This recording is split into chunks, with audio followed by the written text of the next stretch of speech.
Hello, Scorpio, Sun, Moon, Rising, and Venus signs. Kamusta kayo? Sana po ay nasa mabuti kayong kalagayan. Welcome back po sa Star Tarot. Kung bago kayo dito, welcome din kayo. Thank you for your support. I truly appreciate it. God bless you all, Scorpio. Paunang mensahe po ninyo ay Page of Emotions. Ayan. So, maraming mga impormasyon siguro kayong maririnig sa ngayon na pwedeng ikakilig ninyo, no? Ika-excite ninyo, ikakilig ninyo, yung ganon. And this is going to make your heart flutter. This is what is going to uh,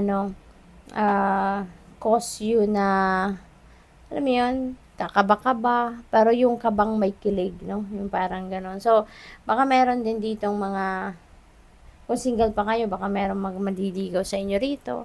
Baka merong mga nagpaparinig, merong mga tawag dito, lipad hangin. Yung baga, yung parang merong nagpaparating sa inyo dito ng parang may interest romantically sa inyo. So, pwedeng may mga ganon. At pwede rin na ang iba sa inyo rito is going to fall in love, no? Baka meron ditong mga sitwasyon wherein you will find love, no? Sa mga okasyon na dadaluhan ninyo, sa mga okasyon, selebrasyon na pupuntahan ninyo, no? We have Hanged Muse. Ayan. So, this is inviting you, to look at things at a different perspective sa ngayon. Maybe may sitwasyon kayo rito na kailangan ninyong baguhin naman ang approach ninyo. Wag na tayo doon sa conventional way of approaching things or handling things, situation sa buhay ninyo. So, siguro, eto, panibago. Dapat, siguro maging creative kayo, no? Get out of, yung usual na way, no, of handling things sa buhay ninyo, no? So, parang invitation ito sa inyo na tignan ninyo, baliktarin ninyo ang inyong sitwasyon. 'Di ba? Tignan ninyo on a different lens, kumbaga, no, ang situation na to. Baka you need to get outside, no, or think outside the box, kumbaga. We have 7 of Inspiration. Ayan. So, parang inaano ninyo to, pinoprotektahan ninyo kung anong nasa loob, ano, nandyan ka, nakabantay ka sa entrance, no? At baka, kayo, yung parang, nilalagyan ninyo dito ng protective shield, kumbaga, yung pintong ito, because, maaring talagang binabantayan ninyo ang kung ano man ang mahalaga sa buhay ninyo. Kasi feeling ko din dito may mga tao dito sa paligid ninyo na maybe posing a threat sa inyo dito. Kaya eto, nandito ka, nakababantay ka, nandiyan ka sa pinto, no? At anytime na merong gustong pumasok dyan, no, may intruder, nandiyan ka para protektahan ang kung ano ang nasa loob. So, that's good. What else? We have the world cosmos. May travel ang iba sa inyo dito, Scorpio. Maybe you are going to travel the world or maybe you are going to travel across the globe. No, Scorpio?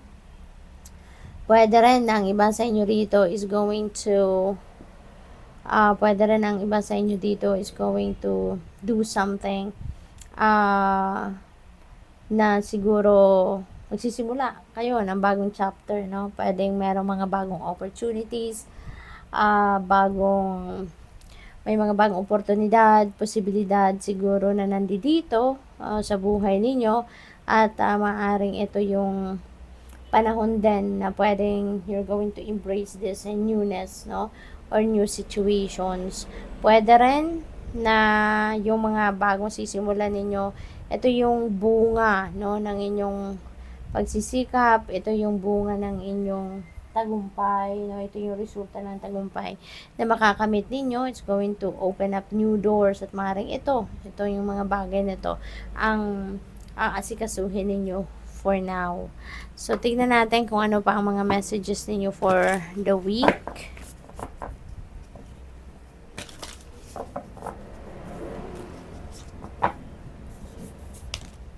traveling lightly, ayan, simplify your life, ayan, you're going to declutter, no, your life, maglilinis kayo ng buhay ninyo. Maaring ang gagawin ninyo rito is decluttering whatever it is, no, na hindi na nagsiserve ng inyong highest good. Maybe you're going to remove that out of your life, no, kung ano man itong mga nagpapagulo na lang sa isip ninyo, nagpapabigat ng inyong dibdib, yung mga ganon ba, you are going to remove that. Ano man ang mga negative energy, no, nahatid ng kung ano mang mga bagay-bagay sa buhay ninyo or kung sino man tao ang naghahatid ng negativity sa inyo, maybe you are also going to remove that from your life. We have cleansing waters. Ayan, purification activates vibrant life force. Ayan, so this is also part of your clearing, no? Nasa decluttering stage kayo ngayon ng buhay ninyo, paglilinis, pagtatanggal ng mga negative energies, kaya pati hindi lang yung physical space ninyo or hindi lang yung sarili ninyo mismo, no, from the inside ang lilinisin ninyo, mga bagay, tao na nakaka-apekto negatively sa buhay ninyo, hindi lang yun ang tatanggalin ninyo, but also you are also cleansing, no, your physical body, which is really good. You are also going to purify and detoxify and cleanse, you know, your physical body, your aura, which is really, really beautiful. We have Journey by Moonlight, Believe in Magic. This is an invitation for you, no? Na magtiwala ka na things are magical, are happening magically, kasi ganun talaga ang buhay, di ba? Life is a mystery in itself. It's very magical. There are so many things sa buhay natin na nangyayari na hindi rin natin maintindihan paminsan, di ba? And we just need to embrace it. We just need to believe in it, 'di ba? Kasi magtiwala na lang tayo sa universe, no?